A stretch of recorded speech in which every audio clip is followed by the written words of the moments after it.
But guys, ito yung aming bagong kalan. Rinay. Yan ang aming kalan.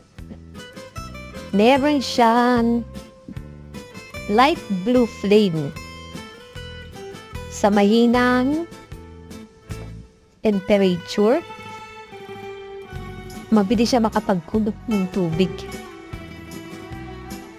Yan. Rinay. Maliit lang siya. Mas maliit siya sa standard na kalan. Yan. Yan. Kung papansin ninyo dito sa camera, yan. Light blue flame yan. Tapos yung pinaka nasir niya is brass. Yan. Copper brass.